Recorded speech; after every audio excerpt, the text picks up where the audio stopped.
அப்படின்னு தான் சொல்ல முடியும். அது மட்டும் இல்லாம ஒரு டயலாக் சொல்லுவீங்க சார். கடவுள் கொடுக்கிறத யாருனாலயும் தடுக்க முடியாது அப்படின்னு ஒரு விஷயம் சொல்லியிருப்பாரு. அந்த சீன்ல தான் வந்து ரொம்பவுமே அஃபெக்ட் ஆயிடுச்சு எனக்கெல்லாம். ஸோ இந்த மாதிரி ஒரு வெற்றி படத்த கொடுத்த நம்மளோட சமுத்திரக்கனி அண்ணா அவர்களுக்கு ஒரு பெரிய பெரிய கைத்தட்டலோட அவரை மேடை கழிக்கலாம்.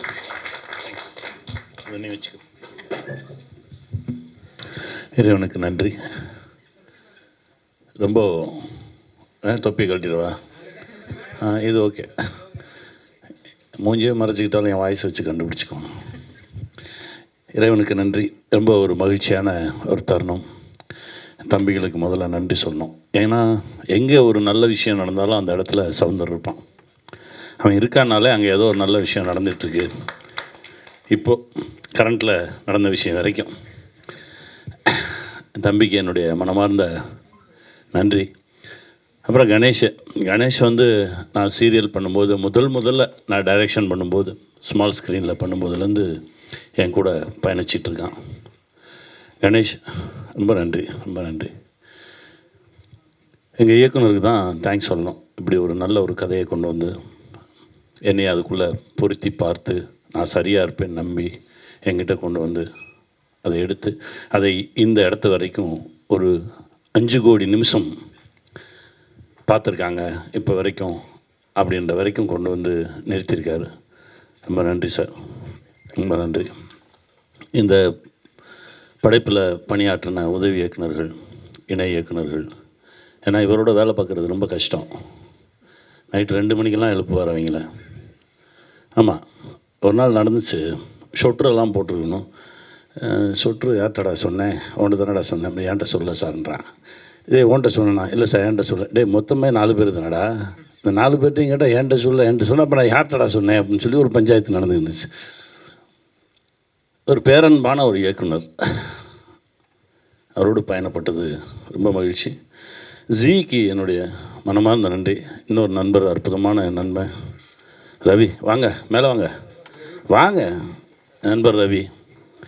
ஒரு நல்ல விஷயம் இருந்தால் அதை அப்படியே தன் தோளில் எடுத்துக்கிட்டு அப்படியே பயணப்படுற ஒரு நண்பர். வாங்க உட்காருங்க. இந்த இதில் உட்காருங்க. இந்த இருக்குது நண்பா, இங்கே வாங்க. இதில் உட்காருங்க. உட்காரு பாப்பா, நீ இங்கே உட்கார. சிவானி இங்கே வா சிவானி. நண்பர் ரவிக்கு என்னுடைய மனமார்ந்த நன்றி. ஜி வந்து ஊசி பேசுவாங்க, நான் கொஞ்சம் ஓப்பனாக தான் பேசுகிறேன். இந்த படத்தால் பெரிய பெருமை. பார்க்குறவங்க அழுதாங்க, கட்டி பிடிச்சாங்க, குழந்தைங்கள்லாம் ஓடி வந்து கட்டிக்கிச்சு, எல்லா பெருமையும் கிடச்சிது. இதெல்லாம் நடந்தது ஜியினால தான். ஏன்னா தம்பி திடீர்னு ஒரு நாள் ஃபோன் பண்ணி சாய் வந்து ரொம்ப, அதாவது என்ன, ஒரு நல்ல விஷயம் இருக்குது அப்படின்னா அவன் எங்கேயோ கண்டுபிடிச்சிட்றாங்க. ஆனால் ஒரே ஒரு போஸ்டர் பார்த்தேன், இந்த இதுதான், ஒருத்தன் பையை வச்சுக்கிட்டு நின்றுக்கிட்டு இருக்கான், எங்கேயோ பார்த்துட்டு நின்றுக்கிட்டு இருக்கான். அந்த படம் முடிஞ்சிருச்சா? முடிஞ்சிருச்சா தம்பி, ரெடியாக இருக்கு, நான் பார்க்கலாமா, பாரு. ஆனால் படம் பார்த்தாங்க. படம் பார்த்து முடிச்சுட்டு அவங்க முதல்ல ஒரு பிள்ளையார் சொல்லி போட்டது தான் இது வந்து ரிலீஸை நோக்கி நகர்ந்தது. இப்போ இந்த 5 கோடி நிமிஷம் வரைக்கும் வந்திருக்கு. ரொம்ப சந்தோஷம். ஜிக்கு என்னுடைய மனமார்ந்த நன்றி. ஏன்னா சினிமாவுக்கு ஏன் வந்தோன்னு எனக்குள்ளே ஒரு கேள்வி இருந்துக்கிட்டே இருக்கும். ஒவ்வொரு முறை வீட்டுக்கு போகும்போதும் இப்படி ஒரு இடத்துல இருந்து எந்த சக்தி நம்மளை தள்ளிச்சு, ஏதோ ஒரு சக்தி நம்மளை நகட்டி சென்னை வரைக்கும் கூப்பிட்டு போயிருக்கு. ஏன்னா யாருக்குமே சென்னைக்கு வரணுன்னாலே சென்னைன்றதே பெரிய பிரமிப்பு. அப்படி ஒரு நகரத்தை நோக்கி நம்மளை நகர்த்தினது எந்த சக்தி, அப்படி நகர்த்தி இருந்து இங்கே இவ்வளவு நம்மளை பரபரப்பாக இயக்கிட்டு இருக்குன்னா ஏதோ ஒரு காரணம் இருக்கும்ல அப்படின்னு தேடிட்டு இருக்கும்போது தான் எனக்கு வினோதய சித்தம் பண்ணுவதற்கான வாய்ப்பு கிடைச்சது. வினோதய சித்தம் முடித்தவொடனே நான் முடிவு பண்ணேன், இதுக்கு தான், இந்த படைப்பை பண்ணுவதற்கு தான் நம்மளை நகர்த்தியிருக்கு அப்படின்னு சொல்லி ஒரு பெரிய மனநிறைவு வந்தது. நம்ம ஜிக்கு என்னுடைய மனமார்ந்த நன்றி. அதுக்கப்புறம் என் ப்ரொடியூசரை சொல்லணும், ரவி சார் வந்து சிரித்த முகமாக, அவ்வளவு சந்தோஷமாக. எனக்கு அவர் தான் ப்ரொடியூசர்னே ரொம்ப நாளைக்கு தெரியாது. செந்தில் தான் வருவான், செந்தில் தான் பேசிகிட்டு இருப்பான். நான் வந்தாலே தள்ளி அந்த பக்கம் போய் சைடில் நின்று சிரித்த முகமாக ஒருத்தர் நிற்பார். நம்ம பார்த்தா வணக்கம் போட்டு அவரும் போடுவார். யார் இது அப்படின்னு கேட்டால், சார் அவர் தான் சார் ப்ரொடியூசர்னாரு. அப்படி அறிமுகமாச்சு. செந்தில் தான், என் தம்பி செந்தில் தான் எல்லாத்தையுமே அவர்கிட்ட இருந்து எல்லாமே அவர் எக்ஸிக்யூட் பண்ண வச்சது. செந்திலும் ஒரு தயாரிப்பாளராக இருந்தார். இன்றைக்கி வந்து இந்த படம் பொருளாதார ரீதியாக பெருசாக சம்பாரிச்சிச்சா அப்படின்னா இல்லை. என் தயாரிப்பாளருக்கு லாஸ் தான். ஏன்னா செந்தில் வந்து இப்போ ஹாஸ்பிட்டலில் படுத்திருக்கான். நேற்று ஒரு ஃபோட்டோ அனுப்புனார். ஃபுல் பிபியில் ட்ரிப்ஸ் ஏற்றிட்டு படுத்திருக்கான். கண்டிப்பாக சொல்கிறேன் ரவி சார், இந்த நேர்மையும் உண்மையும் உங்களை கைவிடாது. குறிப்பாக நான் பிடிச்ச கையை விட மாட்டேன்,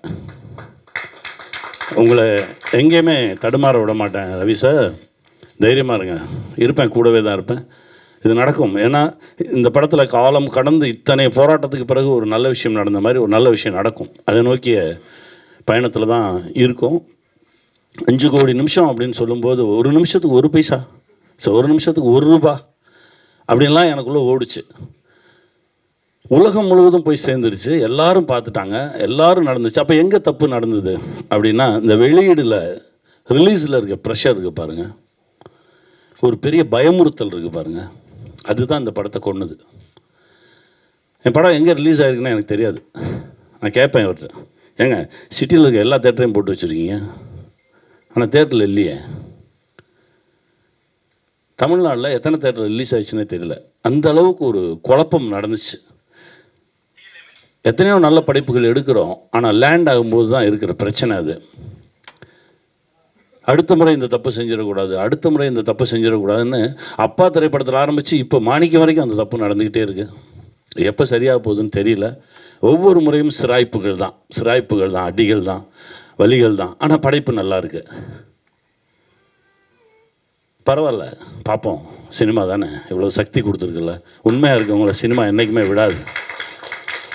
ஏன்னா என்கிட்ட விஎஸ் ராகவன் சார் சொல்லுவார், அண்ணின்னு ஒரு மெகா சீரியல் பண்ணும்போது அவருக்கு 72 வயசு. என்கிட்ட சொல்லுவார், உள்ளே வந்தோடனே எனக்கு பாடத்தை கொடுத்துருங்க கனி, பாடத்தை கொடுத்துருங்க அப்படின்பார். பாடத்தை சீன் பேப்பர் தான் அவர் கேட்குறார் சார், கொடுத்துருங்கடா அப்படின்னா அவர் சொல்லுவார், நீங்களாம் தப்பு பண்ணால் அதை பெருசாக எடுத்துக்க மாட்டீங்க, ஆனால் என்னால் ஒரு சின்ன தவறு நடந்துருச்சு அப்படின்னா நான் சாப்பிட மாட்டேன், தூங்க மாட்டேன், என்னை நானே தண்டிச்சுக்குவேன். அந்த அளவுக்கு நான் சினிமாவுக்கு நேர்மையாக இருக்கணும்னு நினைக்கிறேன் அப்படின்னு சொல்லிட்டு என் கையை பிடிச்சி சொன்னார், நீ உண்மையாக மட்டும் இருந்துரு, சினிமா உன்னை விடவே விடாது, ஏதாவது ஒரு இடத்துல இறுக்கி பிடிச்சிருக்கும் அப்படின்னு சொன்னார். அதை தான் நான் நம்புகிறேன். இந்த இந்த இந்த செகண்ட் வரைக்கும் நம்புகிறேன். நல்ல படைப்பு எடுக்கிறோம், ரொம்ப சந்தோஷமாக எடுக்கிறோம், ரொம்ப மனசார ஒரு விஷயம் செய்கிறோம். ஆனால் எடுக்கும்போது இருக்கக்கூடிய சந்தோஷம் வெளிவரும்போது இல்லை. இன்றைக்கி ஜீயில் இவ்வளோ பேர் பார்த்துருக்காங்க, போய் சேர்ந்துருச்சு. அதாவது எடுத்தவருக்கும் பெருமை, நடித்தவங்களுக்கு பெருமை, எல்லாரும் பார்த்துட்டாங்க. ஆனால் நடுவில் என்ன பிரச்சனை? சினிமா காப்பாற்றும் நம்புகிறோம். கண்டிப்பாக சினிமா எங்களை காப்பாற்றும். ரவி சார் தைரியமாக இருங்க, வரேன், இன்னொரு 1 வாரத்தில் வரேன் உங்களை சந்திக்க, ஹைதராபாத்தில் சந்திப்போம். இது ஒன்று செய்யும், ஒரு மேஜிக் செய்யும் தெலுங்கில். அதையும் தாண்டி நான் உங்கள் கூடவே நிற்கிறேன்.